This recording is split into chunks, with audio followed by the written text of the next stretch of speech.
एक लम्हे के लिए सोचिए, समंदर की लहरों के ऊपर स्टील के बड़े बड़े टावर्स खड़े हैं, इतने ऊंचे कि आसमान को छू रहे हों, और उनके पर किसी हवाई जहाज के परों से भी कहीं ज्यादा बड़े, खामोशी से घूम रहे हैं और हवा की ताकत को बिजली में बदल रहे हैं। वो बिजली जो हमारे घरों को रोशन करती है। नहीं, ये कोई साइंस फिक्शन फिल्म का सीन नहीं, ये आज की दुनिया की एक हकीकत है। और इस हकीकत को सबसे बड़े पैमाने पर सबसे तेजी से जिस मुल्क ने अपनाया है वो है चीन। तो आज हम इसी इनकलाब की कहानी में गहराई तक जाएंगे। ये सिर्फ टेक्नोलॉजी की कहानी नहीं, ये आलमी ताकत, मईशत और हमारे माहौल के बदलते हुए तवाजुन की भी कहानी है। ये है चीन का ऑफशोर विंड पावर का इनकलाब। ठीक है, तो आइए इस कहानी का आगाज करते हैं। और दिलचस्प बात यह है कि हमारी कहानी चीन से नहीं बल्कि स्कॉटलैंड के पुरसुकून साहिलों से शुरू होती है। जी हाँ, वो जगह जहां धुंध और तारीख का संगम है, वहीं मुस्तकबिल की तवानाई का एक बहुत बड़ा मंसूबा शक्ल ले रहा है। और ये मंसूबा बेवक्त उम्मीदें भी जगा रहा है और खदशात भी। ये एक छोटी सी मिसाल है इस आलमी ड्रामे की जो इस वक्त तवानाई के मैदान में खेला जा रहा है। यहां देखें ये मामला कितना दिलचस्प और पेचीदा है। एक तरफ तो चीनी कंपनी मंगयंग की ये सरमायाकारी स्कॉटलैंड के लिए एक जबरदस्त मौका है। सोचें, 1.5 अरब पाउंड की फैक्ट्री, 1500 नई नौकरियां। ये सिर्फ नौकरियां नहीं है, ये एक पूरा इकोसिस्टम बनाने की बात है। एक ऐसा हब जहां कल की ग्रीन एनर्जी टेक्नोलॉजी बनेगी। लेकिन तस्वीर का दूसरा रुख भी है। बर्तानिया के सियासी और सिक्योरिटी हलकों में तशवीश की लहर दौड़ गई है। वो ये सवाल उठा रहे हैं कि क्या अपने मुल्क के इतने अहम इंफ्रास्ट्रक्चर यानी तवानाई के निज़ाम का कंट्रोल एक ऐसी कंपनी को देना ठीक है जिसका ताल्लुक एक ऐसे मुल्क से है जिसे कभी कभी मुखालिफ भी समझा जाता है। क्या ये सिर्फ बिजनेस डील है या इसके पीछे कोई गहरी जियोपॉलिटिकल चाल है? तो ये मामला सिर्फ एक फैक्ट्री का नहीं रहा, ये आलमी ताकत की शतरंज की एक नई चाल बन गया है। और ये है हुकूमत का जवाब, बहुत मेहतात, बहुत निपातुला।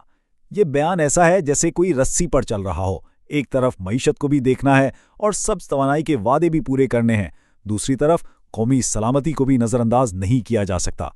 तो हुकूमत कह रही है कि हाँ, हमें सरमायाकारी की ज़रूरत है, लेकिन फिक्र ना करें, हम हर चीज़ को कौमी सलामती की कसौटी पर परखेंगे। तो स्कॉटलैंड की ये कहानी हमें एक झलक दिखाती है कि चीन की टेक्नोलॉजी और उसकी माशी ताकत दुनिया भर में किस तरह नए मौके भी पैदा कर रही है और नई बहसें भी छेड़ रही हैं। अच्छा, तो अब स्कॉटलैंड से निकलकर सीधा मशरिक का रुख करते हैं, क्योंकि स्कॉटलैंड में जो कुछ हो रहा है वो तो एक बहुत बड़ी लहर का सिर्फ एक छोटा सा छींटा है। असल तूफान, असल सुनामी तो बहरा जुनूबी चीन में उठा है। ये ऑफशोर विंड पावर का एक ऐसा सुनामी है जिसने ना सिर्फ चीन का बल्कि पूरी दुनिया का एनर्जी मैप हमेशा के लिए बदल दिया है। ये रफ्तार और स्केल की एक ऐसी कहानी है जिसकी मिसाल मिलना तकरीबन नामुमकिन है। ये नंबर देखिए, 37,697 मेगावाट। शायद ये पढ़ने में सिर्फ एक अदद लगे, लेकिन इसकी अहमियत को यूं समझें कि 1 मेगावाट से लगभग 1000 घरों को बिजली मिल सकती है। यानी चीन की ये सलाहियत करोड़ों घरों को रोशन कर सकती है। लेकिन इससे भी हैरानकुन बात यह है कि ये सलाहियत चीन को दुनिया में नंबर 1 बनाती है, और वो भी इतने बड़े मार्जिन से कि अगर बाकी पूरी दुनिया की ऑफशोर विंड कैपेसिटी को इकट्ठा कर लिया जाए तब भी चीन अकेला इन सबसे आगे है। अब जरा इस ग्राफ पर नजर डालें। ये सिर्फ तरक्की नहीं है, ये एक धमाका है। देखें कि चंद ही सालों में ये बार्स कैसे आसमान को छूने लगी हैं। चीन ने इस रेस में सिर्फ हिस्सा नहीं लिया, इसने एक नई ही रेस शुरू कर दी है। मतलब जितना इजाफा चीन ने सिर्फ 2-3 सालों में किया, इतना यूरोप के कई मुल्क मिलकर 20 सालों में नहीं कर पाए। ये कोई मामूली सनती तरक्की नहीं, ये एक कौमी मिशन का नतीजा है जिसके पीछे पूरी रियासत की ताकत थी। और इन सारे नंबर्स और ग्राफ्स का नतीजा वो इस तस्वीर की शक्ल में हमारे सामने है। ये जियांगशान विंड फार्म है। जहां तक नजर जाती है समुद्र में टर्बाइन्स की कतारें खड़ी हैं। ये सिर्फ बिजली घर नहीं, ये 21वीं सदी के इंजीनियरिंग के शाहकार हैं, और ये चाइना की नई एनर्जी सुपर पावर बनने की सबसे वाज़ेह अलामत है। ये इस बात का मुंह बोलता सबूत है कि जब कोई मुल्क किसी एक मकसद पर अपनी पूरी तवज्जो लगा दे तो वो क्या कुछ नहीं कर सकता। तो सवाल यह है कि आखिर ये सब होता कैसे है? मतलब समंदर के बीचों बीच, जहां मौसम का कोई भरोसा नहीं, जहां लहरें हर वक्त टकरा रही हों, वहां इतनी बड़ी मशीनें कैसे खड़ी की जाती हैं? इसका जवाब है इंजीनियरिंग की दुनिया का एक कमाल। ये कहानी है इंसानों के बनाए हुए कुछ सबसे बड़े और पेचीदा स्ट्रक्चर्स की तामीर की। ये पूरा अमल एक साइंसी मिशन की तरह है। सबसे पहले रोबोटिक सबमरीन्स यानी आरओवीज और जदीद सोनार से समुंदर की तह का एक इंच स्कैन किया जाता है ताकि बुनियाद के लिए सही जगह मिल सके। फिर आता है सबसे मुश्किल काम, बुनियाद डालना। जरा सोचें, 1200 टन वजनी स्टील के फ्रेम, जो किसी कसीरुल मंजिला इमारत जितने बड़े होते हैं, उन्हें समुद्र की तह में कई मीटर गहराई तक धंसाया जाता है और ये सारा काम मिलीमीटर की एक्यूरेसी से होता है। इसके बाद खास जहाज़ों के जरिए टावर, फिर जनरेटर वाला हिस्सा यानी नेसेल और आखिर में वो देवकामत ब्लेड्स सैकड़ों फुट की बुलंदी पर जोड़े जाते हैं और आखिर में कई किलोमीटर लंबी मोटी केबल्स समुद्र के नीचे बिछाकर इस फॉर्म को मेन ग्रिड से जोड़ दिया जाता है ताकि बिजली शहरों तक पहुंच सके। इन चीज़ों का साइज समझना भी आसान नहीं।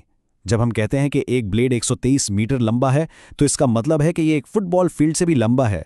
दुनिया के सबसे बड़े जहाज़ों में से एक बोइंग 777 उसके दोनों पर मिलाकर भी इतने चौड़े नहीं बनते जितना ये एक ब्लेड लंबा है। अब तसव्वुर करें कि ऐसे 3 ब्लेड्स को समुद्र के बीच में एक टावर पर लगाना कितना मुश्किल काम होगा। ये वाकई में आम विंडमिल्स नहीं है, ये मेगा स्ट्रक्चर्स हैं। और चीन की इस कामयाबी का सबसे बड़ा राज शायद इस तस्वीर में है। ये एक मेन बेयरिंग है। ये वो हिस्सा है जो पूरी टरबाइन को घूमने देता है। पहले इस तरह के हाईटेक पुर्जे जर्मनी या जापान से मंगवाने पड़ते थे, लेकिन चीन ने क्या किया, उसने पूरी की पूरी सप्लाई चेन अपने मुल्क में ही बना ली। छोटे से नट बोल्ट से लेकर इस तरह के जदीद बेयरिंग और कंट्रोल सिस्टम तक सब कुछ अब चीन खुद बना रहा है। यही वजह है कि वो इतनी तेजी से और इतनी कम कीमत पर यह सब कुछ कर पा रहे हैं। और जब ये सारे पुर्जे इकट्ठे होते हैं तो नतीजा ये निकलता है एक 16 मेगावाट की टरबाइन जो खड़ी होकर किसी 40 मंजिला इमारत से भी ऊंची लगती है और इसे इतना मजबूत बनाया गया है कि ये कैटेगरी 17 के समुद्री तूफान को भी झेल सकती है। ये वो तूफान होते हैं जो शहरों के शहर तबाह कर देते हैं और जब ये अपनी पूरी ताकत से चल रही हो तो ऐसी सिर्फ एक टरबाइन हजारों घरों को बिजली दे सकती है। ये वाकई इंजीनियरिंग का एक मौजज़ा है। लेकिन जब भी इंसान फितरत में इतने बड़े पैमाने पर मुदाखलत करता है तो उसके असरात भी गहरे होते हैं।